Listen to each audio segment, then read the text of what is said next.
Salam sehat semuanya. Kali ini, ayo kita bahas tentang gizi seimbang untuk ibu hamil dan ibu menyusui. Gizi seimbang adalah susunan pangan sehari-hari yang mengandung zat gizi dalam jenis dan jumlah yang sesuai dengan kebutuhan tubuh, dengan memperhatikan prinsip keanekaragaman pangan, aktivitas fisik, perilaku hidup bersih, dan memantau berat badan secara teratur dalam rangka mempertahankan berat badan normal untuk mencegah masalah gizi. Kecukupan gizi ibu di masa kehamilan banyak disorot sebab berpengaruh sangat besar terhadap tumbuh kembang anak. Masa kehamilan merupakan salah satu masa kritis tumbuh kembang manusia yang singkat atau window of opportunity. Masa lainnya adalah masa sebelum konsepsi atau calon ibu dan remaja putri, masa menyusui, dan masa bayi atau anak 0-2 tahun. Mengapa?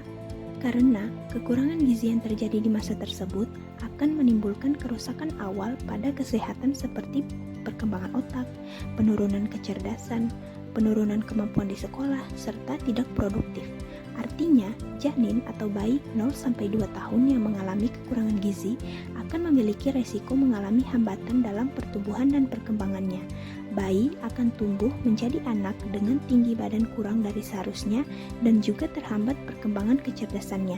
Khusus untuk ibu hamil, jika janin dalam kandungannya mengalami kekurangan gizi, maka anaknya kelak pada usia dewasa akan beresiko lebih tinggi untuk menderita penyakit degeneratif seperti diabetes, hipertensi, penyakit jantung, stroke, dan lain-lain dibandingkan dengan yang tidak mengalami kekurangan gizi. Yang pertama, gizi pada ibu hamil. Kehamilan merupakan suatu proses yang menjadi awal kehidupan generasi penerus. Salah satu kebutuhan esensial untuk proses reproduksi sehat adalah terpenuhinya kebutuhan energi, protein, karbohidrat, vitamin, dan mineral, serta serat. Kurangnya asupan zat gizi makro seperti karbohidrat, protein, dan lemak maupun zat gizi mikro seperti asam folat, zat besi, seng, kalsium, iodium, dan lain-lain dapat menimbulkan masalah gizi dan kesehatan pada ibu dan bayinya. Kenyataannya, di Indonesia masih banyak ibu yang saat hamil mempunyai status gizi kurang, misalnya kurus dan menderita anemia.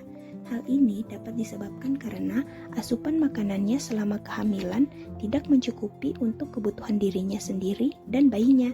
Selain itu, kondisi ini dapat diperburuk oleh beban kerja ibu hamil yang biasanya sama atau lebih berat dibandingkan dengan saat sebelum hamil. Akibatnya, bayi tidak mendapatkan zat gizi yang dibutuhkan sehingga mengganggu pertumbuhan dan perkembangannya. Kemudian, zat gizi pada ibu menyusui. Gizi seimbang untuk ibu menyusui harus memenuhi kebutuhan bagi dirinya dan untuk pertumbuhan serta perkembangan bayi dan anak. Dengan demikian, maka kebutuhan zat gizi ibu menyusui lebih banyak dari kebutuhan zat gizi ibu yang tidak menyusui. Konsumsi pangannya tetap harus beraneka ragam dan seimbang dalam jumlah dan proporsinya. Selama menyusui, ibu harus menambah jumlah dan jenis makanan yang dikonsumsi, yaitu untuk mencukupi kebutuhan ibu sendiri dan kebutuhan untuk memproduksi ASI. Bila makanan ibu sehari-hari tidak cukup mengandung zat gizi yang dibutuhkan, maka kebutuhan zat gizi dalam memproduksi ASI untuk memenuhi kebutuhan bayi akan diambil dari persediaan yang ada di dalam tubuh ibu. Nah, jadi bagaimana sih kebutuhan gizi untuk ibu hamil dan ibu menyusui? Kebutuhan gizi ibu selama hamil lebih tinggi dibandingkan kebutuhan gizi ibu sebelum hamil. Begitu juga saat usia kehamilan bertambah, maka makin tinggi pula jumlah zat gizi yang dibutuhkan. Asupan gizi yang optimal yang disesuaikan dengan jumlah kehamilan diperlukan untuk mencapai kehamilan yang sehat. Pada trimester 1 terjadi pertambahan jumlah sel dan pembentukan organ, serta pertumbuhan otak dan sel saraf sebagian besar berlangsung selama trimester 1. Untuk menunjang proses ini, diperlukan asupan zat gizi terutama protein, asam folat, vitamin B12, zinc, dan iodium. Tambahan energi dan protein pada trimester 1 ini sebesar 100 kalori dan 17 gram protein.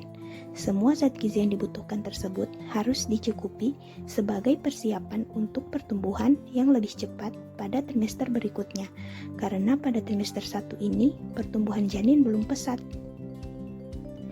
Pada trimester 2 dan trimester 3, pertumbuhan janin cukup pesat mencapai 90% dari seluruh proses tumbuh kembang selama kehamilan. Zat gizi yang dibutuhkan untuk menunjang proses tersebut adalah protein, zat besi, kalsium, magnesium, vitamin B kompleks, serta asam lemak omega 3 dan omega 6. Tambahan energi sekitar 350-500 kalori setiap hari, dan tambahan protein sebesar 17 gram per hari. Kebutuhan gizi ibu menyusui meningkat dibandingkan dengan tidak menyusui dan masa kehamilan. Ibu dalam 6 bulan pertama menyusui membutuhkan tambahan energi sebesar 500 kalori per hari untuk menghasilkan jumlah ASI normal, sehingga total kebutuhan energi selama menyusui akan meningkat menjadi 2.400 kilokalori per hari yang akan digunakan untuk memproduksi ASI dan untuk aktivitas ibu yang pelaksanaannya dapat dibagi menjadi 6 kali makan, yaitu 3 kali makan utama dan 3 kali makan selingan atau snack. Nah, jika kebutuhan gizi ibu tercukupi, maka manfaat yang didapat yaitu yang pertama, memenuhi kebutuhan zat gizi ibu dan janin, yang kedua, mencapai status gizi ibu hamil dalam keadaan normal sehingga dapat menjalani kehamilan dengan baik dan aman, yang ketiga, membentuk jaringan untuk tumbuh kembang janin dan kesehatan ibu, yang keempat, mengatasi permasalahan selama kehamilan, yang kelima, ibu memperoleh energi yang cukup yang berfungsi untuk menyusui setelah kelahiran bayi, yang keenam sebagai cadangan dalam tubuh, yang ketujuh sangat erat kaitannya dengan produksi ASI yang diperlukan untuk pertumbuhan bayi. Jika ibu berhasil memenuhi kebutuhan gizi selama hamil dan menyusui, maka pertumbuhan bayi juga akan berhasil dan tubuh ibu menjadi sehat dan kuat serta kualitas dan kuantitas produksi ASI menjadi baik.